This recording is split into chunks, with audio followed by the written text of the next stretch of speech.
Indonesia adalah negara kepulauan terbesar di dunia, terdiri dari 13.000 lebih pulau, terletak di dataran dua benua, Asia dan Australia. Indonesia memiliki iklim tropis dan jutaan keindahan alam. Indonesia juga dikenal dengan penduduknya yang ramah. Dunia juga mengenal Indonesia sebagai negara dengan penduduk terbesar keempat di dunia. Di samping fakta-fakta mengenai Indonesia tadi, ada beberapa hal penting bagi dunia yang juga diduga terjadi di Indonesia. Berikut 7 hal yang diduga terjadi di Indonesia versi On The Spot.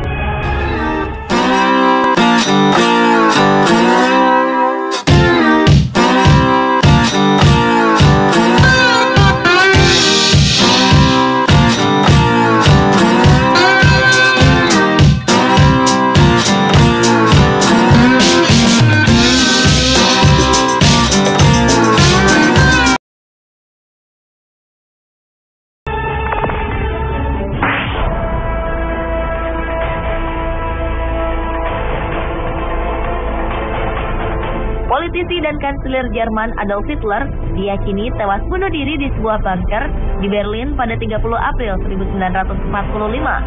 Namun fakta itu kini dipertanyakan. Sebuah program History Channel dokumenter Amerika Serikat menyatakan bahwa tengkorak milik Hitler yang disimpan Rusia bukan milik pemimpin Nazi ini.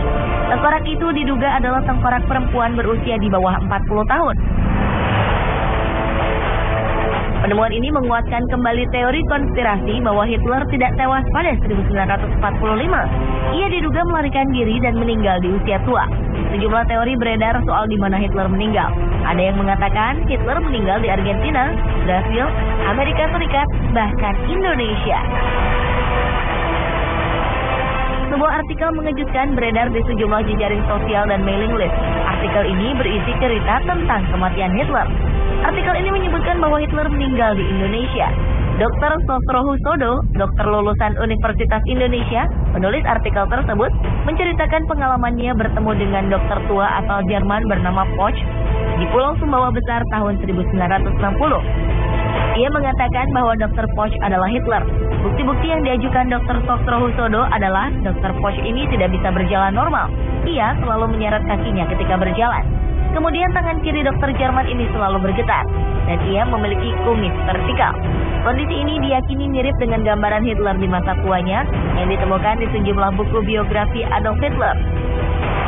Dr. Poch yang diduga Hitler ini meninggal di Surabaya pada tahun 1970.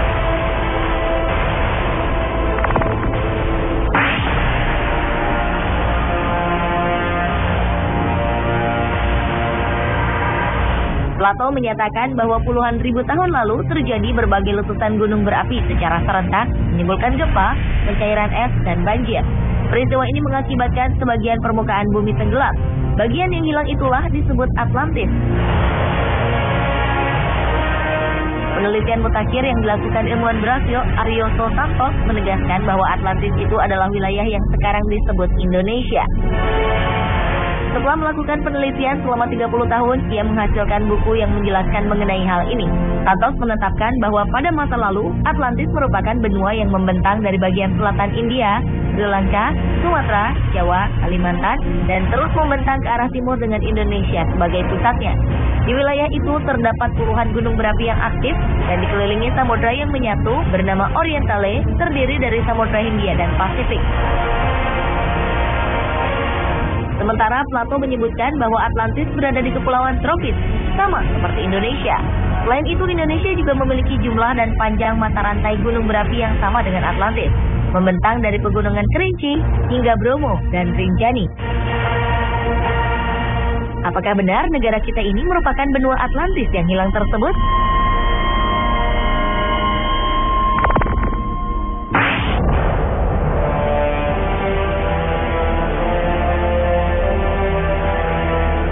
Kiai Haji Fahmi Basya, seorang ahli matematika Islam, mengatakan bahwa Candi Borobudur merupakan peninggalan Nabi Sulaiman yang ada di tanah Jawa. Ia mengungkapkan temuannya ini melalui penelitian selama 35 tahun berdasarkan pada fakta-fakta eksak melalui pendekatan Al-Quran.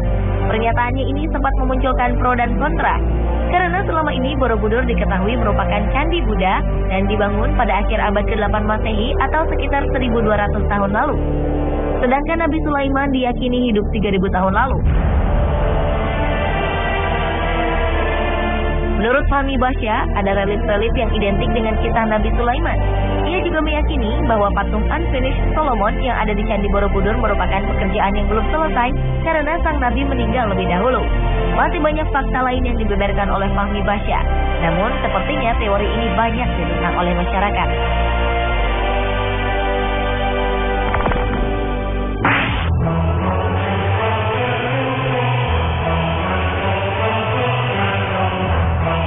Misteri harta karun VOC, perusahaan dagang Belanda di zaman penjajahan dulu, kabarnya kini berada di Pulau Onrus. Letak Pulau Onrus adalah di Teluk Jakarta, Kepulauan Seribu. Pulau ini hanya berjarak 14 km dari Jakarta. Pulau Onrus menjadi tempat yang sibuk pada masa lalu. Pulau ini adalah tempat keluar masuknya kapal perdagangan. Mitos yang berkembang mengatakan di pulau ini terdapat harta karun VOC dalam jumlah yang sangat besar. Karena banyak kalangan menilai organisasi sebesar VOC tidak mungkin bisa begitu saja bangkrut secara tiba-tiba. Kisah pun berkembang bahwa di pulau ini terdapat banyak harta karun peninggalan Belanda yang disembunyikan. Anda berniat untuk mencari tahu?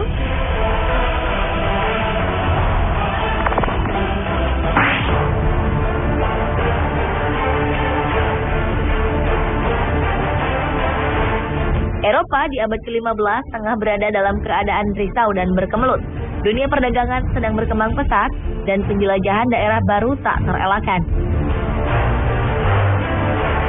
Ketika itu, Columbus tidak sengaja menemukan benua Amerika saat ia mencoba mencari jalan lewat timur, salah satunya melalui Indonesia untuk mencari rempah-rempah. Hal ini menyebabkan ia mampu menemukan Amerika lebih cepat dari penjelajah lainnya. Bukti yang memperkuat teori ini adalah Columbus juga membawa dan memperkenalkan buah pala yang hanya tumbuh di Indonesia ketika pertama kali menginjakkan kaki di benua Amerika. Ia juga membawa buah ini ke Eropa.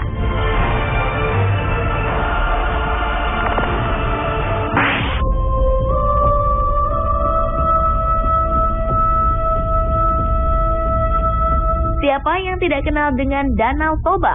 Danau Toba berasal dari letusan Gunung Toba. Letusan vulkanik terbesar di muka bumi dalam kurun waktu 2 juta tahun ini diduga terjadi di Indonesia, yaitu letusan Gunung Toba. Temuan ini didapat para peneliti dari Niels Bohr Institute, Copenhagen, Denmark. Kalau meletus, Gunung Toba memuntahkan 2.500 km kubik lava, setara 2 kali volume Gunung Everest.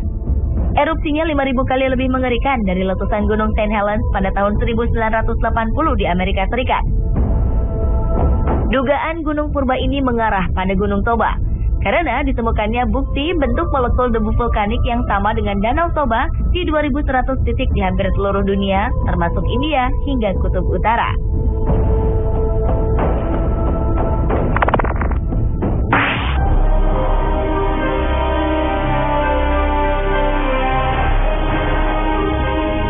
Sebelum abad 19, para ahli menyatakan bahwa manusia pertama kali berasal dari Eropa. Namun pada akhir abad 19, seorang berkebangsaan Belanda bernama Eugene Dubois berhasil menghadirkan penemuan yang luar biasa. Ia menemukan manusia purba tertua di Solo, Indonesia. Pada tahun 1887, dengan hati menggebu, dokter Belanda ini datang ke Pulau Jawa untuk mematahkan teori bahwa manusia pertama kali berasal dari Eropa. Ia mempekerjakan 50 orang pribumi untuk menyusuri tepi Sungai Bengawan Solo sambil meneliti lokasi potensial tulang belulang manusia purba. Pekerjaan ini membuahkan hasil yang menggemparkan dunia. Ia menemukan tengkorak manusia purbakala yang mencirikan kerak.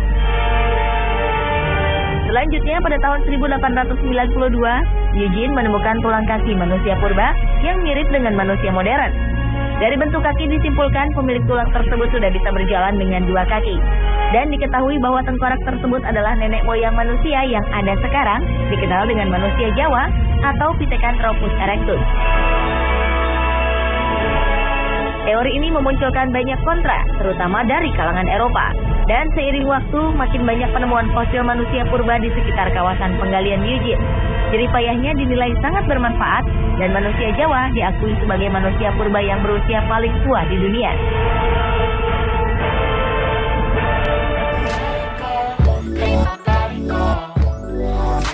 everybody's hiding.